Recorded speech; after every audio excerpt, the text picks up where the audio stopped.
Você sabe o que é uma mesa digitalizadora?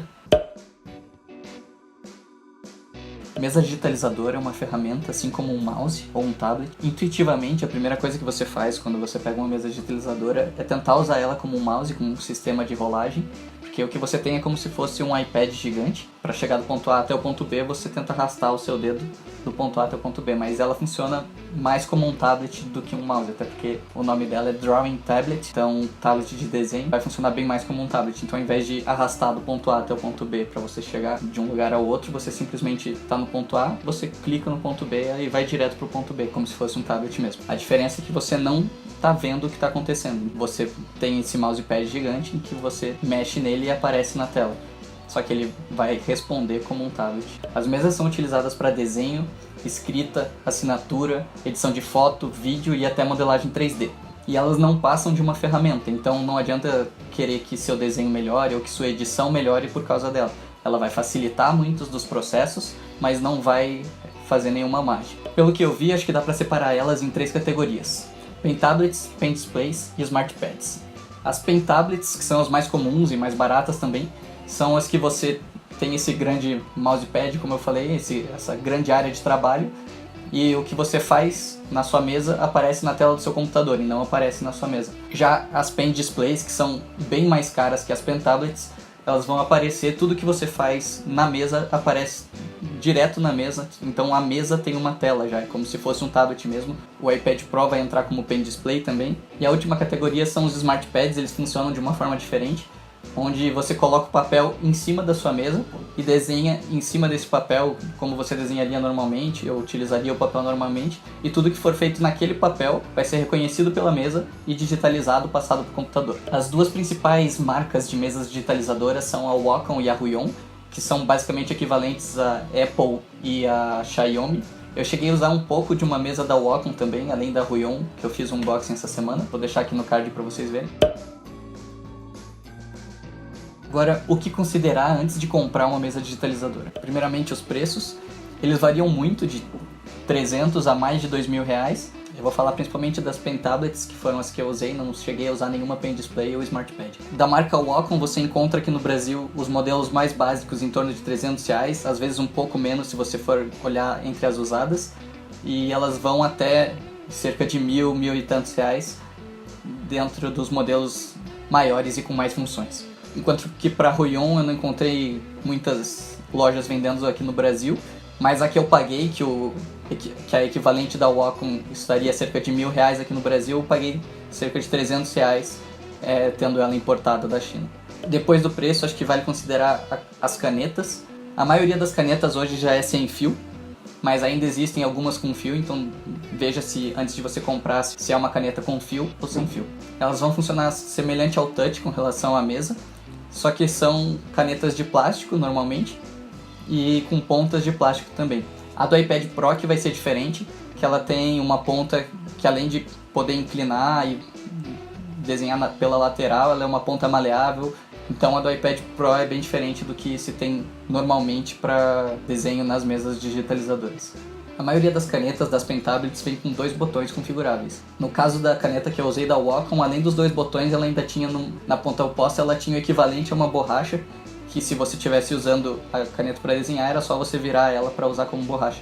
Mas ao mesmo tempo, essa da Wacom que eu tenho agora, é só configurar um dos botões para funcionar como borracha, e quando eu quiser usar a borracha, eu aperto o botão e vai funcionar como borracha. A maioria das canetas, elas são feitas todas de plástico. A da Wacom que eu usei, ela era todinha de plástico. Essa da Huion que eu estou usando, ela tem a parte do grip dela, a parte onde você segura, emborrachada. Eu achei isso melhor para ficar mais fácil de segurar e manusear a caneta também. Ainda com relação às canetas, presta atenção se vem ponta extra e quantas pontas extras vem. Porque sim, as pontas desgastam.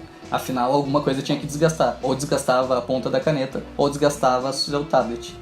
Então melhor que desgaste a ponta da caneta, que é só um pedaço de plástico. Quando for usando a sua mesa, procure ir girando a caneta enquanto você usa, para que você não desgaste só um lado da ponta, o que vai deixar a sua ponta afiada. Essa ponta afiada pode riscar a sua mesa, então toma cuidado com isso. Procura ir girando, que nem quando você desenha com um lápis tradicional, vai girando a ponta dele para desgastar igual os lados. Procure ir girando também a sua caneta da mesa digitalizadora para desgastar igualmente todos os lados e não acabar riscando a sua mesa, além de que vai fazer ela durar mais tempo.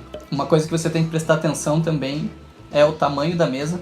Então, não só o tamanho total dela, mas a área de uso. É importante considerar que você não precisa de uma mesa grande, porque a área útil da mesa é o equivalente à tela do seu computador. Então, tudo que você fizer na mesa, se fizer de ponta a ponta, vai aparecer de ponta a ponta no seu computador. Então, mesmo que você tenha uma mesa pequena e quiser desenhar de ponta a ponta, é só você dar um zoom no programa ou tirar o zoom. Então, uma mesa pequena não chega a ser problema, você pode resolver na quantidade de zoom que você usa dentro do seu programa. E a mesa pequena, ela vai te ajudar no sentido de portabilidade, né? Você pode levar para mais lugares. Prestar atenção na área total dela e na área útil. Eu quase comprei uma mesa relativamente grande, mais ou menos do tamanho de uma A4, achando que boa parte dela seria de área útil, mas na verdade a área útil dela era menor que uma A5.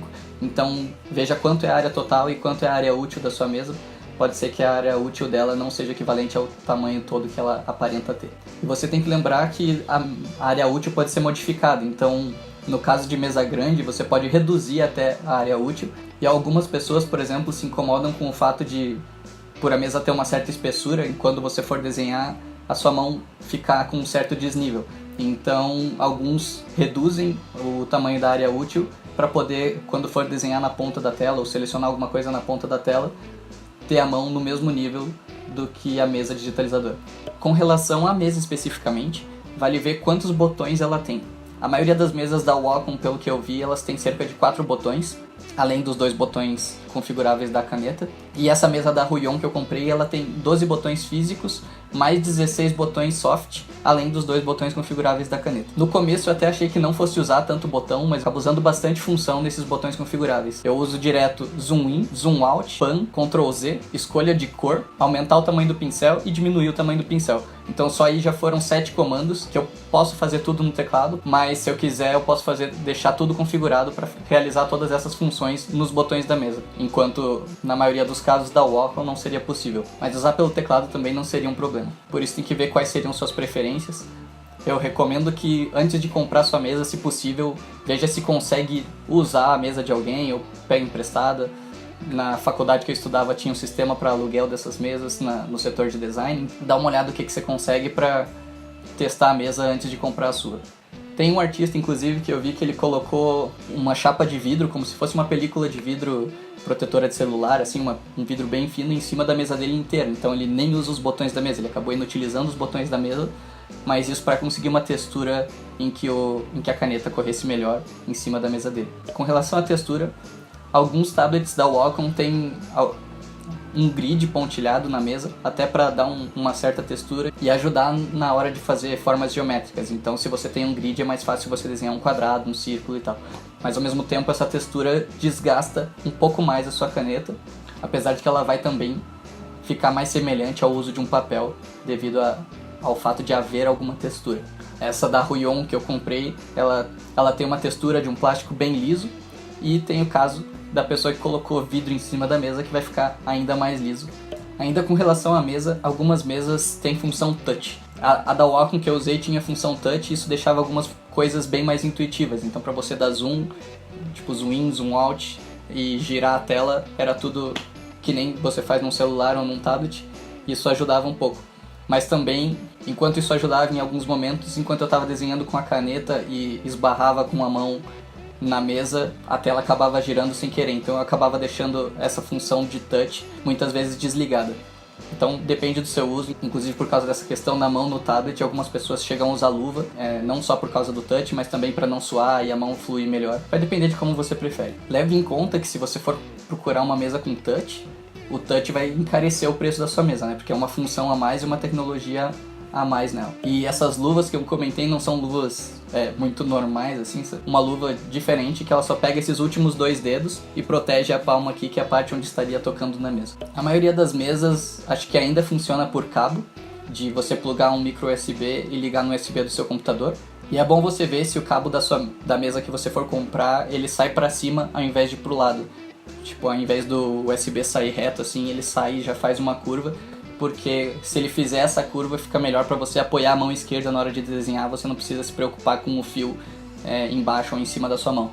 ele vai sair direto para o seu computador. Algumas mesas possibilitam já uma função de Bluetooth, ou você até comprar separado essa função de Bluetooth, que é só você plugar daí o Bluetooth no seu computador, mas aí ao mesmo tempo que você vai poder usar ela sem fio, você vai ter que carregar ela de vez em quando. Uma coisa que eu acho bem legal é que das mesas que eu usei, eu acho que quase todas hoje tem isso, é a função de hover, de você poder ver onde estaria a sua caneta na tela sem tocar a caneta no tablet. Então, a que eu tenho agora, ela tem 1 centímetro de hover, então eu posso chegar a 1 centímetro próximo dela e daí eu consigo ver já mais ou menos onde está o mouse, né? E sabendo disso fica mais fácil de desenhar. Elas acendem uma luzinha que identifica a caneta, mostrando quando a caneta está próxima desse 1 centímetro para você saber quando ela está sendo reconhecida e quando está sendo mostrada na tela. Algumas mesas e canetas permitem a função de inclinação, então tipo, algumas canetas não vão considerar a inclinação, mas algumas mesas mais novas já estão vindo com essa função em que você pode ter uma inclinação de 40, 60 graus da caneta para poder utilizar ela mais deitada, não precisa usar ela sempre tão reta. Inclusive muita gente que desenha com lápis vai entender um pouco disso, de poder inclinar bem o lápis para você ter uma superfície maior. Mas dependendo do programa que você estiver usando, essa inclinação vai ser mais para sua sensação de uso mesmo do que representação na tela, porque isso vai depender muito do brush e do pincel que você estiver usando do programa. Aí tem algumas outras especificidades a se considerar e que vale a pena dar uma olhada, que é quantos níveis de pressão ela tem. A maioria hoje já vem com mais de 2.000 níveis de pressão, algumas com 4.000, essa que eu estou usando agora tem 8.000. Veja bem quanto essa pressão vai influenciar no seu uso. E outras duas especificidades como a resolução e o RPS da mesa. Agora, com relação à parte de informática, vamos falar dos drivers. Normalmente os drivers já vêm com a mesa num CD ou SD, e ultimamente nas mesas mais novas nem isso, os drivers ficam direto no site do fornecedor para que você possa pegar qualquer modelo do driver daquela mesa. Se o driver mais novo não for compatível, você simplesmente pega um driver mais antigo para poder usar a sua mesa. Além dos drivers, os manuais também estão disponíveis nos sites dos fornecedores. O manual da mesa que eu estou usando agora fica no SD que fica dentro dela, veio junto com ela. Então assim que eu pluguei a minha mesa no computador, o driver e o manual já estavam ali, era só eu instalar e usar. Pelo que eu vi, um problema comum com várias mesas é o problema de reconhecimento dela pelo computador. Eu já vi algumas pessoas que usaram a mesa uma primeira vez, ou usaram por um bom tempo, e de repente foram plugar a mesa no seu computador e não achava mais a mesa não era mais reconhecida, ou simplesmente a pressão da mesa não era mais reconhecida, e pelo que eu vi isso pode ocorrer com as duas marcas. Então uma recomendação que eu deixo é que assim que sua mesa estiver funcionando e você verificar que está tudo certinho, baixe um backup, geralmente no programa que vem com ela, onde você pode mexer nas configurações dos botões e na área útil dela, tem também a opção de baixar um backup dos arquivos da mesa. Então assim que ela estiver funcionando normalmente, baixa um backup desses arquivos e salva em algum lugar para quando sua mesa não for reconhecida pelo computador, você reativar esse backup e através desse backup você tem tudo funcionando certinho. Porque senão pode ser bem difícil você ter ela voltando a funcionar, porque provavelmente a mesa está funcionando, não é nenhum problema dela, é um problema de driver normalmente. Mas eu tive um caso até na Wacom que eu estava usando que eu tive que reinstalar 3 versões diferentes do driver da mesa. E mesmo assim não dava reconhecimento e algumas vezes deu incompatibilidade entre os drivers que estavam instalados ou não foram muito bem desinstalados do computador como um todo. Então é bem mais fácil manter um backup, fica a dica aí. E é nos drivers da sua mesa também que você vai configurar o nível de pressão da sua mão, não da caneta exatamente, mas tipo, quanto de pressão você normalmente coloca para a caneta responder ao nível de pressão que você desenha. Você pode alterar também a área útil dela, você pode usar a área total útil da mesa ou pode reduzir, pode configurar todos os botões, tanto os botões da mesa como os botões da caneta, assim como você pode definir para utilizar ela de ponta cabeça. Então, se você não for destro, você pode simplesmente virar a mesa e colocar a opção de canhoto dentro do driver. Então, quais são as vantagens de você utilizar uma mesa digitalizadora? Primeiramente, ela te dá mais controle sobre o seu traço. Além de maior controle sobre o traço, você tem a possibilidade de colocar pressão, coisa que com o mouse não é possível. Além de que você vai economizar no caso do desenho e com muito material de papel e lápis e tudo que você compra para fazer seus desenhos, porque você vai ter todos os materiais disponíveis dentro dos programas e não só isso, você tem a possibilidade de criar um material seu, né? Você pode desenhar um brush, desenhar um novo pincel e definir ele da forma que você quiser, com as cores que você quiser, para ele responder como você preferir. Então, além de ter todos os materiais existentes, você tem uma infinita capacidade de criar materiais. E para você que ainda desenha só de forma tradicional, a vantagem de trabalhar em camadas dentro dos programas é muito grande, porque você pode desenhar as coisas de forma separada ou trocar a cor das coisas de forma separada, e isso facilita bastante. Inclusive, se você não comprou sua mesa ainda, eu sugiro que você vá conhecendo os programas que você poderia usar com elas, para já ir se acostumando e entender o funcionamento das camadas, entender troca de cores. Tem muita coisa que você pode realizar só com o mouse, e a mesa, como eu falei, é só uma ferramenta que vai te facilitar a quesito de precisão e pressão. Agora, com relação aos programas, os programas de desenho mais utilizados principalmente são os da Adobe, o Photoshop e o Illustrator, depende do que você for fazer. Em segundo lugar aparece o Sketchbook Pro da Autodesk e em terceiro lugar aparece o Corel Painter. E tem também uma espécie de aplicativo de extensão chamado Lazy Zoom. O Lazy Zoom ajuda a corrigir e melhorar a suavidade do seu traço.